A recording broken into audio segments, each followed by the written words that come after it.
What's up everybody, and this is Danny, and I'm excited today to be bringing you coverage of the Nokia Lumia 1020 with this giant 41 megapixel Carl Zeiss lens.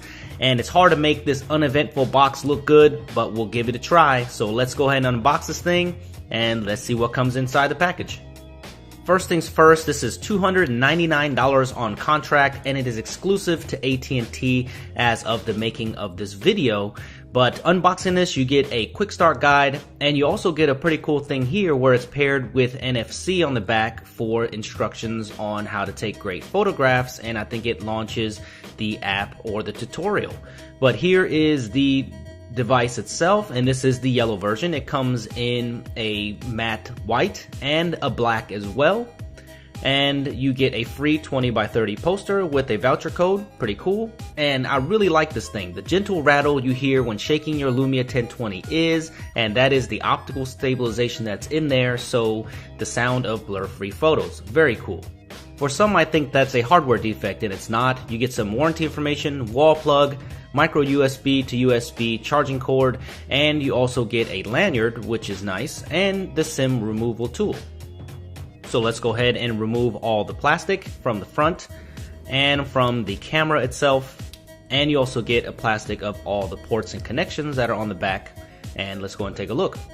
So you're greeted by that same screen that was on the Nokia Lumia 920, and on the side you will see all of your buttons, which is your volume rocker, your power button, and your two-stage shutter key, which is very important for a device like this. And up top, when you remove that plastic piece, you will see the microphone, secondary microphone, 3.5mm headphone jack, and the SIM door. And on the other side, all you see is just smooth polycarbonate plastic. And this is the star of the show here, the 41 megapixel PureView camera, which is imported pretty much from the PureView 808. And this is the first edition of this to Windows Phone. And this is very exciting for Windows Phone and smartphone cameras in general. The only downside to this is that the camera hump is kind of large, so it does protrude when you put this thing flat on a surface.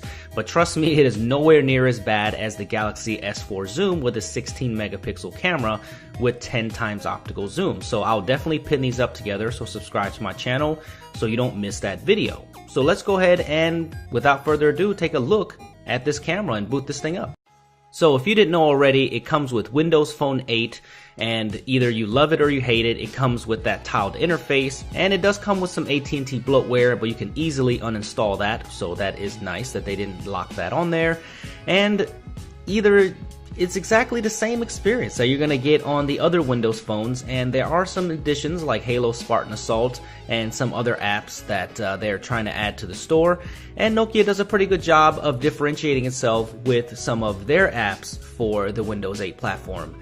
But it's pretty much exact same, and you're going to be missing some key apps. So the big deal about this is the ProCam app that is included in the Lumia 1020. And of course, just like the other ones, half-stage shutter and a full press to get a shot. And it is saving, and what it's doing is it's oversampling. It's taking a 36 megapixel shot and a 5 megapixel shot. So the 5 megapixel shot is able to be shared very easily. And what's good on this is you can zoom in, and it is effectively lossless zoom, they're calling it. And when you take the shot from here, you can see how good the shot is even with it zoomed in.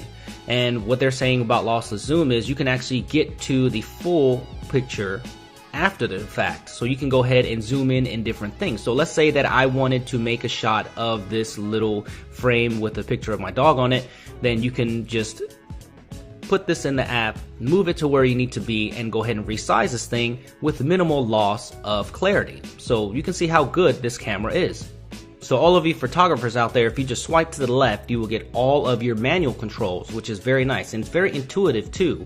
And if you tap on the screen, you'll get focus, but that little bar up top will give you individual settings. So there you can change the white balance and exposure and all that stuff right up there individually. And then when you turn these dials, you can see this right on the screen. So that makes it very good. The viewfinder is very good for you to get the photos that you need. And it also has manual focus too. So you can get that bokeh effect or that blur effect that you need on videos and photos.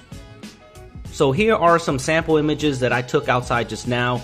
with this camera, and look at the detail that is on that bug right on that rose petal. It is unbelievable. The clarity on this is incredible, and the color replication looks good so far, and I will definitely do further testing and give you a whole separate video on just image and 1080p video samples.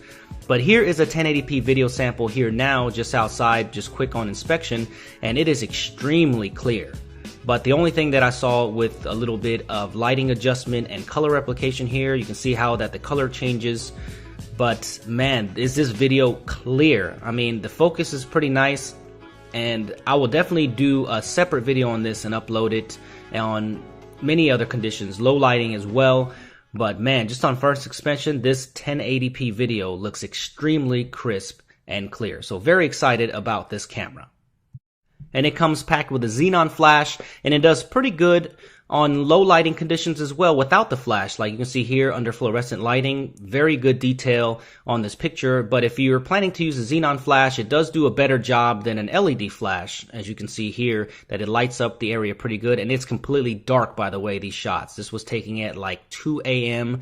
and even though it overexposes on the flash, it does a pretty good job still. Alright guys, that about does it for me, and if you want to see the full review, then please subscribe to my channel, for I'll have a lot more coverage on the Nokia Lumia 1020 with sample photos, gonna pit it against the Galaxy S4 Zoom, and a lot more things, so please subscribe to my channel. Let me know what you want to see in the full review.